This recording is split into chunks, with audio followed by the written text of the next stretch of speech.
Hello guys! Welcome back to Si House of Creativity. At sa video to, i-share ko sa inyo kung paano mag-recycle or mag-upcycle ng lumang damit.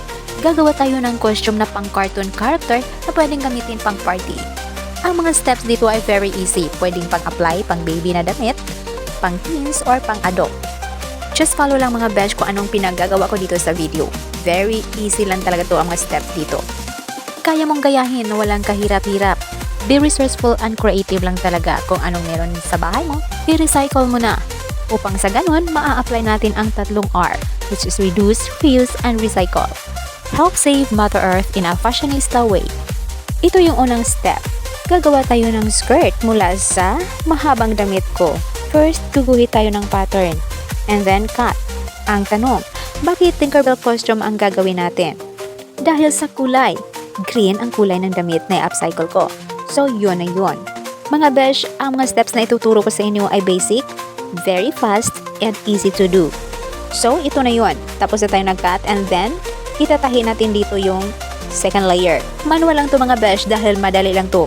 Pagkatapos na-attach or natahi yung second layer, lagyan natin ng design, embroidered flower, na galing din sa lumang damit ko. So, this is it. Tingnan niyo mga besh. Ang ganda. Tips ko lang. Pag malaki naman yung damit na ina-upcycle nyo, i-adjust nyo lang yung size. Then, let's proceed to idea number 2. Ayun, may skirt na tayo. So, gagawa tayo ng pang-top. Ito naman yung lumang swimsuit ko na hindi ko na rin nagagamit. So, gamitin natin dito. Plain lang talaga to. Parang may disenyo naman, lagyan natin ng embroidered flower na katurno sa skirt. Next is idea number 3. Hindi pwedeng walang pakpak ang ating fairy. So, gagawa tayo ng fairy wings. Ang kailangan natin dito ay wire, scotch tape, pangtali, empty ballpen, and see-through cloth na kasing nipis ng stocking. Ito yung wire na napo-form ko ng pakpak. So, itatali natin dito yung ballpen sa gitna. Ayun. Gamitan natin ng pangdikit like scotch tape, masking tape, o ano man na pwedeng pandikit na nagpapatibay ng kapit. It serves as the base ng sa pakpak upang maging matibay. Ito, tapos na tayo sa part na to. So, mag-upcycle na ako ng lining ng lumang skirt ko. Yung mahabang skirt ko, see-through cloth. Sa part na to, kailangan na natin ng glue gun and glue stick, pangdikit. I-follow mo lang mga besh kung paano ko to ginagawa or dinidikit dito sa wire yung tela. Make it tight and cover it all. Pag walang see-through, pwede ka naman gumamit ng manipis na tela dyan, na hindi pabigat sa pakpak, yung very light. Pwede naman yung silk cloth, manipis yun and hindi mabigat. Anyway mga besh, pwede naman tayong bumili ng pakpak na ready to wear. Pero sa paraang ito, nakakatulong pa tayo sa kalikasan. Nakasave pa tayo ng pera. Na-reduce pa yung mga tinatago nating mga lumang gamit na pwedeng itapon. And mostly, na-i-enhance mo yung creativity mo at ang pagiging artistic. So ito yon, tapos na tayo sa paglagay ng cloth sa ating pakpak. And then, mag-upcycle din tayo ng sinisidla ng aking bag. Ikat natin ng ganito and then lagyan natin ng pangdikit. Fold and dikit. So, cut again to form like that. And then, put more glue. And then, ilagay natin dito sa gitna, pangtakip sa ating ballpen. And then, damihan natin sa paglagay ng glue. Parang sulit talaga yung tibay. So, pagkatapos sa side na to, i-flip natin sa kabilang side naman. Just repeat the process lang kung anong ginagawa natin sa other side. And then, lagyan natin ng lace to cover the cloth sa center. Parang magmukhang maganda naman. Pero kapag wala kayong lace, pwede naman kahit ano dyan na maganda, na pwedeng i-match sa kulay ng wings.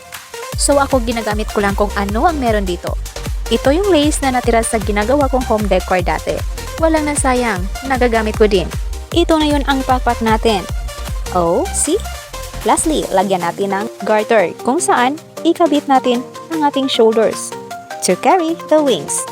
So tapos na tayo sa ating pakpak. Pwede na tayong lilipad. Ay, hindi pala. Lalakad lang. Next is idea number 4. Gagawa tayo ng cute bag. Ito yun, embroidered bag. Napaka-plain lang. Lagyan natin ng strap. So, itahi lang natin dito. Ito pala yung tali sa damit ko kanina, yung sa may biwang. Nagagamit din. And gagawa tayo ng flower na i-design natin dito. So, follow mo lang yung steps sa ginagawa ko dito upang makagawa tayo ng bulaklak na pang-design.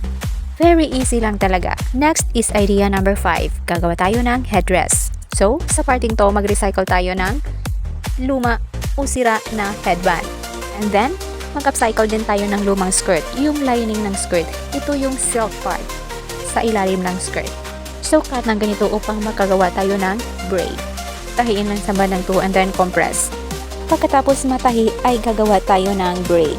So, follow mo lang to mga besh kung ano ang steps dito. Very easy lang talaga. Diyan ilak sa dulo. And i-attach natin ang braid natin dito sa sira na headband. Pagkatapos ma-attach yung braid natin, lagyan natin ng disenyo. Ito yon. Parang magmukhang pang fairy talaga.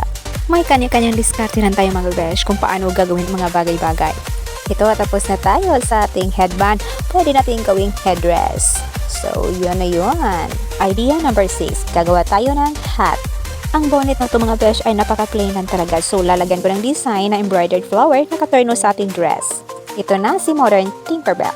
Next is idea number 7. Shoes. So, ito yung embroidered shoes. See, ito na yun mga besh ang ating Modern Tinkerbell na costume. Pinatawag ko itong modern kasi may bag, may headdress, may hat, pero ang magic wand ay nakalimutan. Thank you so much everyone for watching my video. Please don't forget to like, comment, and subscribe. See House of Creativity. And see you guys in my next video. Sana suportahan niyo ako.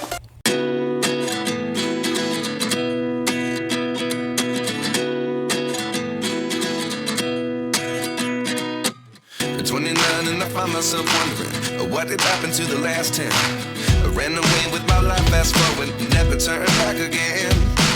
It's kind of funny that the more we pass time, the more we need to set them rewind. And 19 was the year I had to leave you, but now I'm seeing all the signs. Is this really happening? I can't believe it's true. I'm just as surprised as you.